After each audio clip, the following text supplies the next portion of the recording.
we are not taking the engine out of that car for some bitch-ass rear main seal. Good one, dude.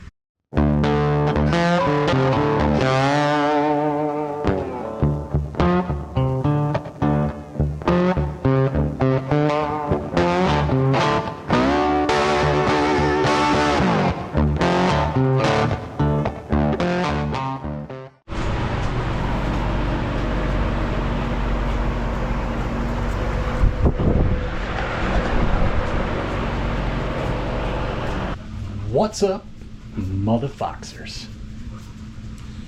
I guess I'm eating my motherfoxing words yet again. Y'all know why it's in the garage. Rear main seal, pan gasket. We're pulling the engine. I said I'm not pulling the engine for some bitch ass rear main seal. But I took it to a rather lengthy drive. Came back, parked it, didn't smell no oil until I parked it, burning. Looked over to the passenger side and saw smoke rolling out from underneath the car. Obviously all that shit I did didn't work. Blue Devil can go to hell.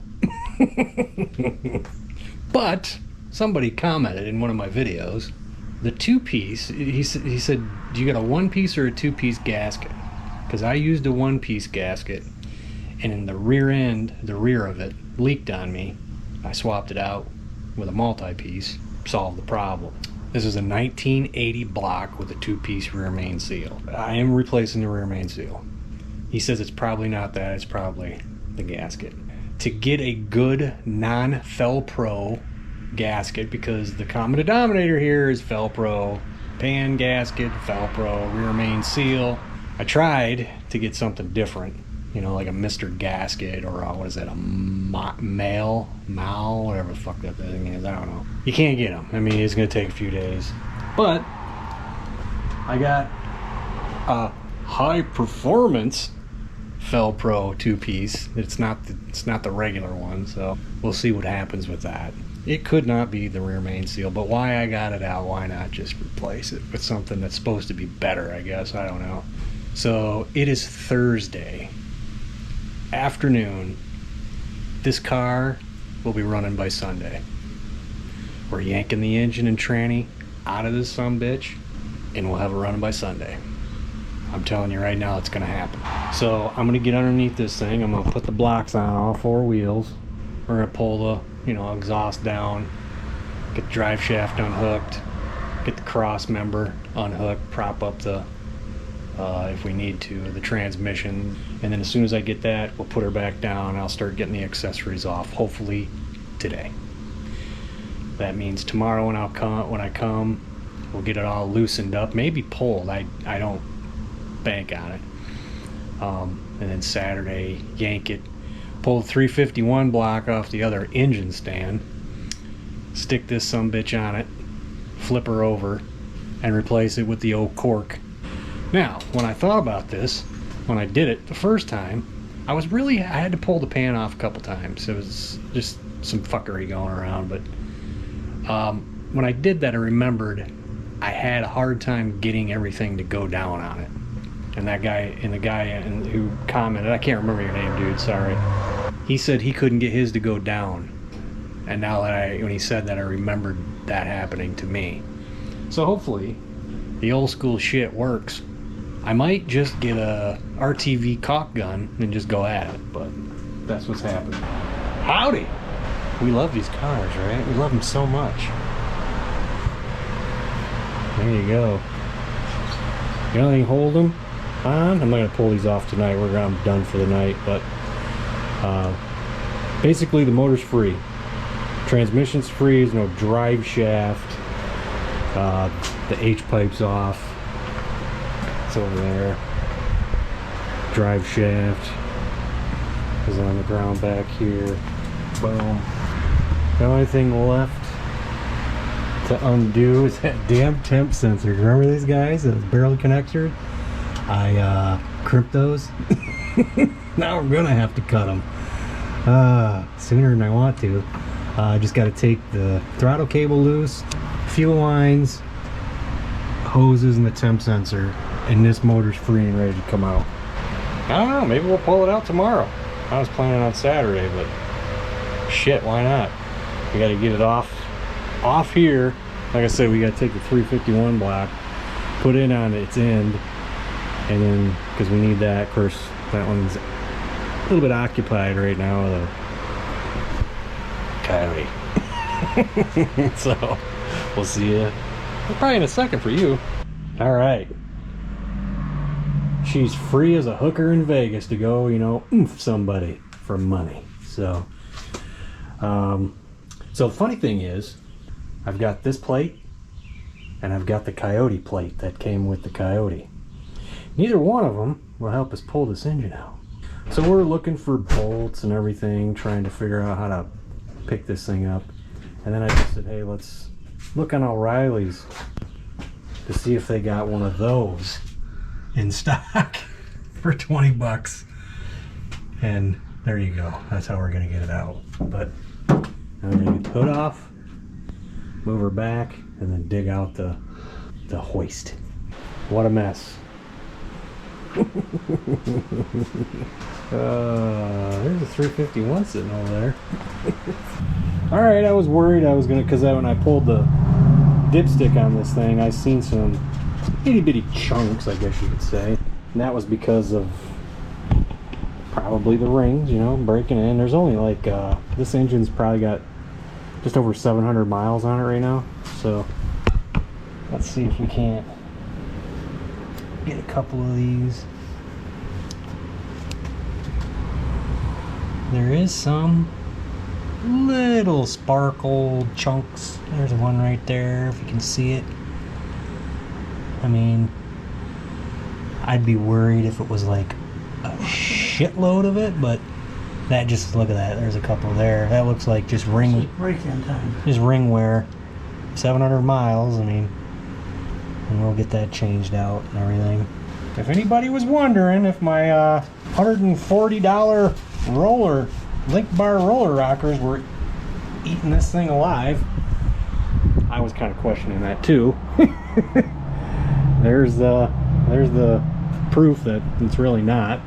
As far as looking on the back of this thing as leaks go, I can't tell. I mean, just because there's so much oil being slung, you know, there's oil residue right there. But is that coming from the rear main? You don't know that, because if it's being slung around from here, it's slinging up on there. But so there we are.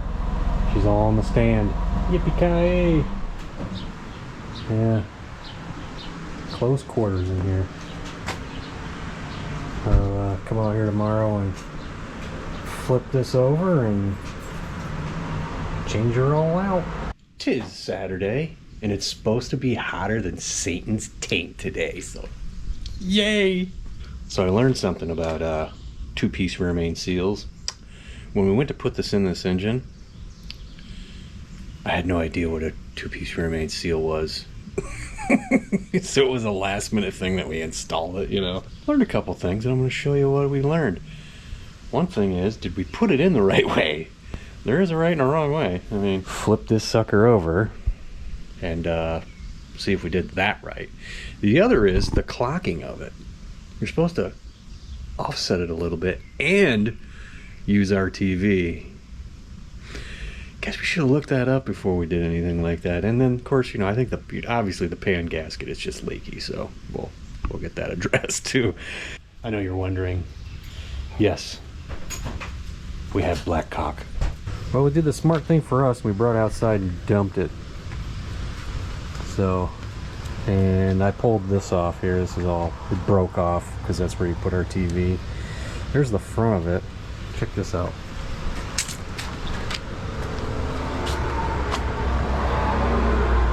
Look at that.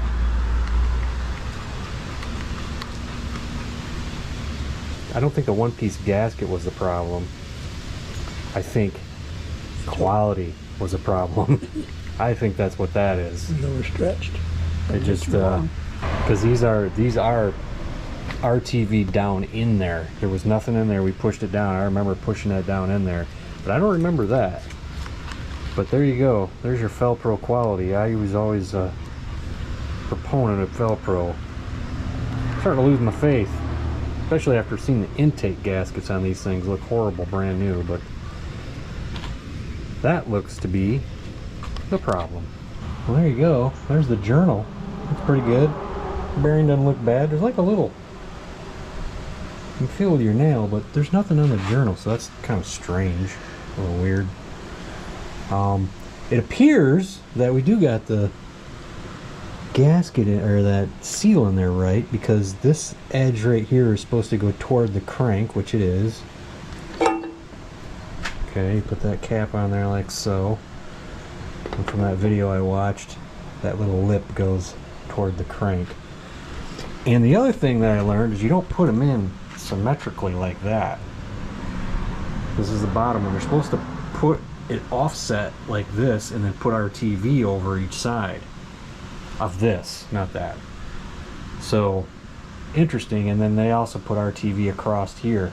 So that's what I learned, and that's what we're gonna do.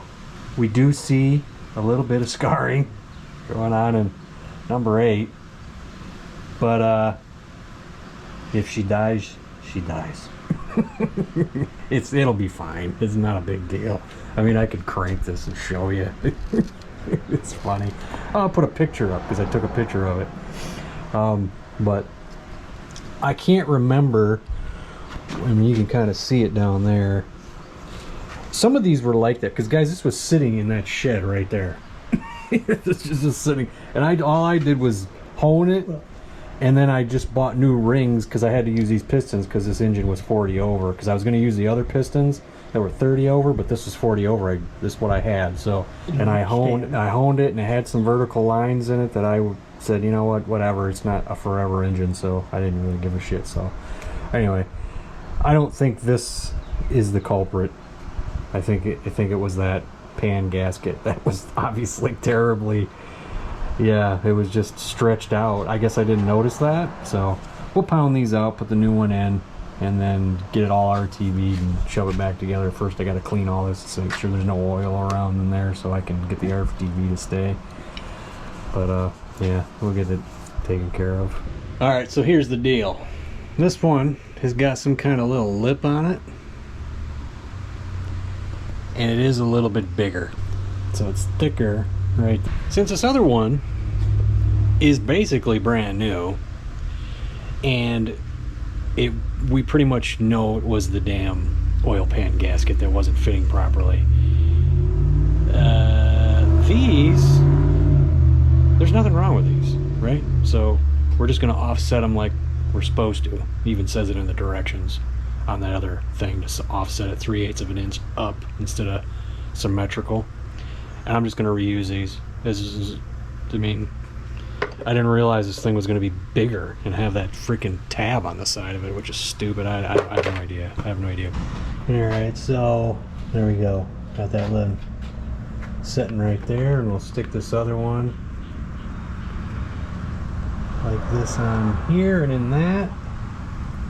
You know, get it inside here, but let me get some RTV on this and on the thing there and get it all in place. I took the RTV a little bit further. Alright, this is fitting nice and tight. This one's a little wonky, but we got it in there pretty much. And then look at all that. We ain't playing games. Like I said, no games. We're just freaking slathering it. Alright, we got this on here perfectly. Didn't have to move it at all. So I'm going to get the rails on here, and then I'm going to go ahead. I cleaned all these up, got the oil off them. I am putting thread sealant on every single one of them bad boys. So my camera was about dead in battery, and something weird happened. So I checked the clips that it just took. It took the video, but it didn't do any audio. So I'm going to do my best to narrate this without seeing it. But so I put these corks on there, and you're supposed to tighten them to like 10 foot-pounds. But as you can see, it started coming out the side, and I'm like, what is going on? You know, I wasn't even to 10 foot-pounds. I was like to 8. It was just coming out the sides.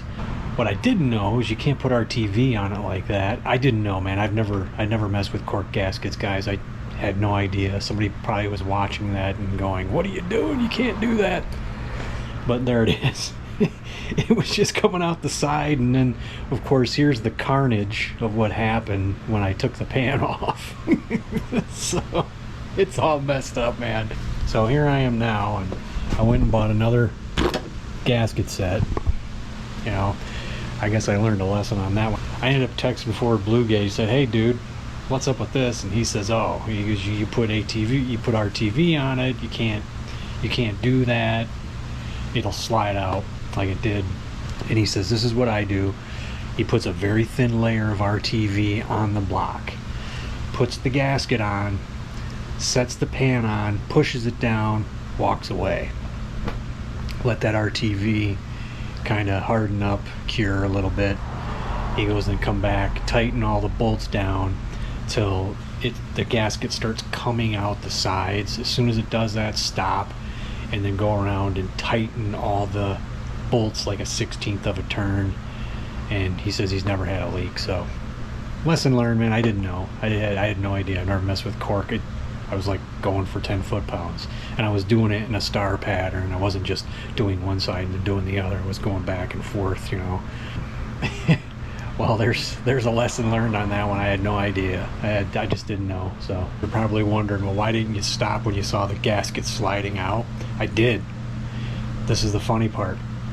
I stopped, and we actually watched the gasket slowly seep out when I wasn't even tightening it.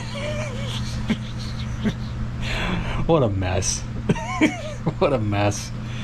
But everything's cleaned up now. The threads are all chased again. So I'm going to go ahead and stick this on here and just leave it set for a while. I don't know. I may just let it set overnight. I guess he said that isn't going to be a big deal either. So hopefully we can get this in and running tomorrow. If not, whoops, my fault on the cork gasket. I just didn't know.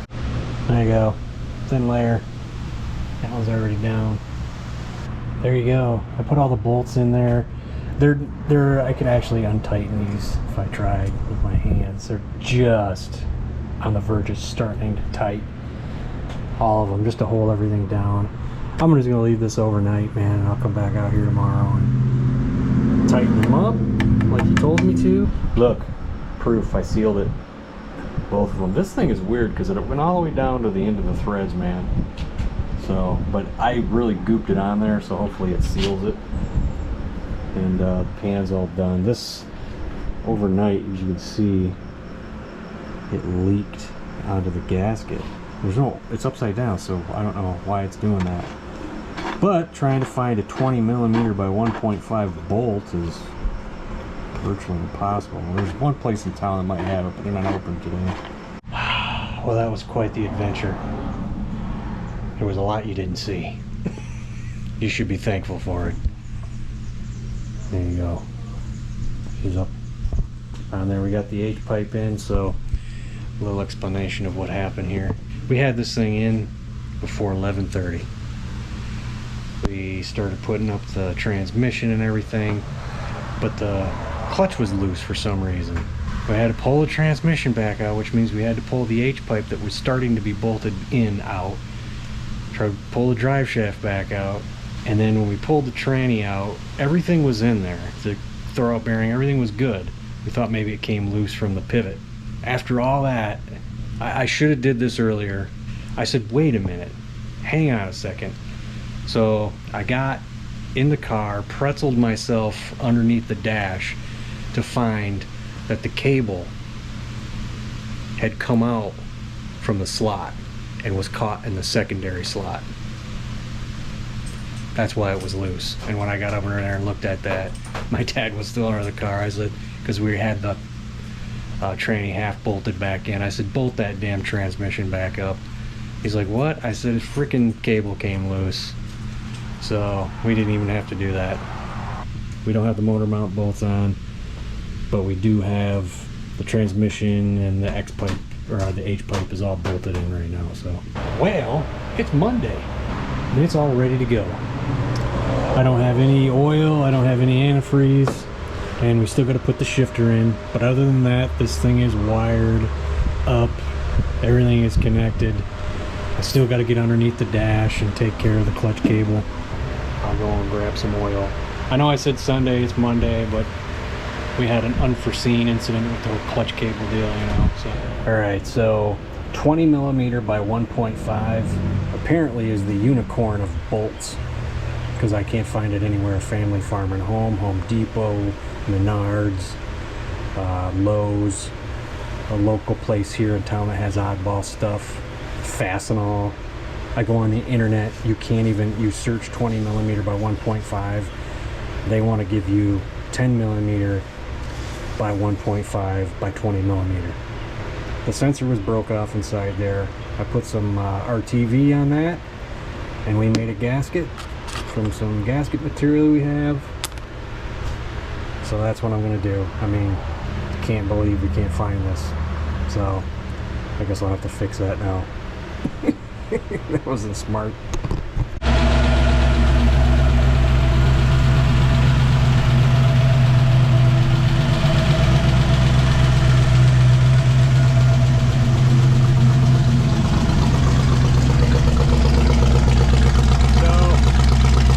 Tuesday, not Sunday. That's okay. Got her running there.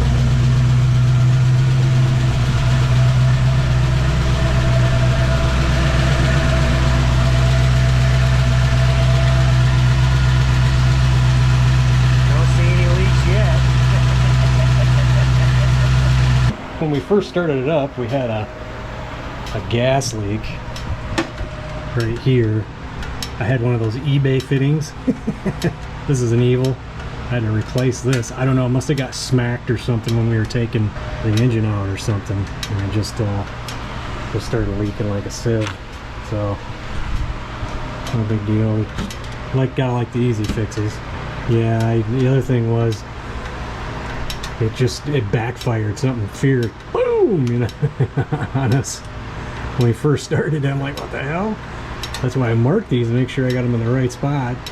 Turns out the terminal slid back a little bit and we thought it was plugged in. I just had to put some more grease on it and shove it back in there, put it on, and everything was fine. We'll leave it sit here for a little while and see if it ends up leaking. I don't see anything so far, but I mean, you never know. But